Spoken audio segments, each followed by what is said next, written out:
बताएंगे क्या Facebook, WhatsApp, Twitter बंद हो जाएगा, इंस्टाग्राम बंद हो जाएगा जिस पे आप घंटों समय बिताते हैं। सबसे पहले आपको बताएं कि आखिर देश में कितने लोग हैं जो इन साइट्स को यूज करते हैं, इन ऐप्स को। देखिए जरा, यूट्यूब के यूजर्स 44 करोड़ है हिंदुस्तान में। 44 करोड़ 80 लाख लोग यूट्यूब का इस्तेमाल करते हैं। इसके अलावा मैं आपको बताऊं कि आखिर व्हाट्सएप का इस्तेमाल करने वाले 53 करोड़ लोग हैं। देश की आबादी लगभग 139-40 करोड़ है और 53 करोड़ लोग इस्तेमाल करते हैं व्हाट्सएप का। सोचिए कितना वक्त हम और आप व्हाट्सएप पर देते हैं, क्या यह बंद हो जाएगा? 41 करोड़ लोग इस्तेमाल करते हैं फेसबुक, तो क्या फेसबुक भी बंद हो जाएगी? इसके साथ ही आपको बताएं कि इंस्टाग्राम और ट्विटर कितने लोग यूज करते हैं। इंस्टाग्राम 21 करोड़ लोग इस्तेमाल करते हैं। क्या 21 करोड़ लोग जो इंस्टा इस्तेमाल करते हैं वो बंद हो जाएगा? और ट्विटर 1 करोड़ 75 लाख लोग इस्तेमाल करते हैं, क्या ये बंद हो जाएगा? तो सवाल ये बंद हो गया तो फिर आपका होगा क्या? आइए आपको बताने जा रहे हैं कि आखिर क्या विवाद है और कैसे मैं कह रहा हूं कि यह बंद हो सकता है। अगर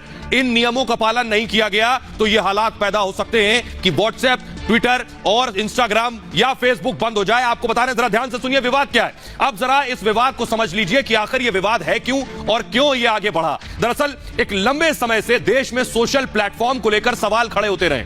ऐसे में 3 महीने पहले हुआ क्या? आपसे 3 महीने पहले केंद्र सरकार ने एक गाइडलाइन जारी की थी। उस गाइडलाइन के मुताबिक सभी सोशल मीडिया प्लेटफॉर्म को, यानी चाहे वो व्हाट्सएप हो, ट्विटर हो, फेसबुक हो, कोई भी सोशल मीडिया का प्लेटफॉर्म हो, शिकायत पर कार्रवाई के लिए उनसे कहा गया था एक व्यवस्था बनाइए। यानी सोशल मीडिया से यह कहा गया, व्हाट्सएप और ट्विटर और इंस्टाग्राम, इन सब से कहा गया कि आप तक बहुत से लोग शिकायत करते हैं कि बहुत सी ऐसी चीजें इन पर चल रही हैं, उसकी शिकायत आप तक आती है, तो आप उसके लिए एक व्यवस्था बनाइए, एक सिस्टम बनाइए कि यह शिकायत आप तक आए, जिसमें 3 अधिकारी होने जरूरी हैं। उसमें चीफ कंप्लायंस अफसर, नोडल कॉन्टैक्ट पर्सन और रेजिडेंट ग्रीवेंस, यानी जो शिकायतें आप तक आ रही हैं, ये 3 अधिकारी नियुक्त किए जाए। ये 3 अधिकारी वो शिकायत सुने, जिसका नियम ये है कि ये सभी भारत में ही रहते हैं। अभी है क्या, ये सारे विदेशी ऐप हैं, इनके सारे मालिक और सारे अधिकारी विदेश में बैठते हैं। यहां आप कोई शिकायत किससे करेंगे आपको नहीं पता। यहां दफ्तर खाली है, वहां आपको कोई अधिकारी नहीं मिलेगा जिससे आप शिकायत करें, और शिकायत करेंगे भी तो उस पर अमल नहीं होगा। वेबसाइट और ऐप पर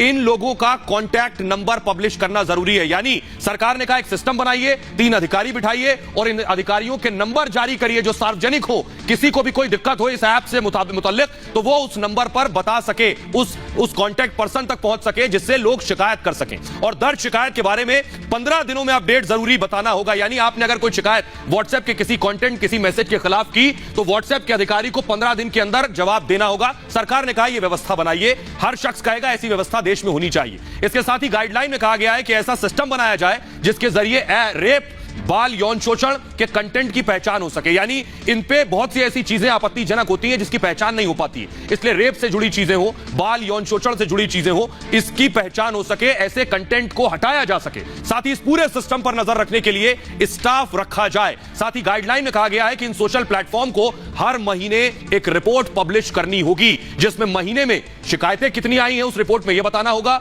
जो शिकायतें आई हैं उस पर एक्शन क्या लिया गया यह बताना होगा, जो लिंक और कंटेंट हटाया गया है उसकी जानकारी देनी होगी कि आपने शिकायत पर क्या कार्रवाई की है और किसे हटाया है। इसके साथ साथ गाइडलाइन में कहा गया अगर प्लेटफॉर्म किसी आपत्तिजनक जानकारी को हटाता है, यानी ऐसे ही किसी को नहीं हटा देना, अगर हटाता भी है तो उसे पहले जिस शख्स का कंटेंट हटाया है उसे यह बताना होगा, जिस कंटेंट बनाने वाले, अपलोड करने वाले या शेयर करने वाले को इसकी जानकारी देनी होगी कि तुम्हारा यह कंटेंट हटा दिया गया है। न सिर्फ जानकारी बल्कि कारण भी बताना होगा कि क्यों हटाया है।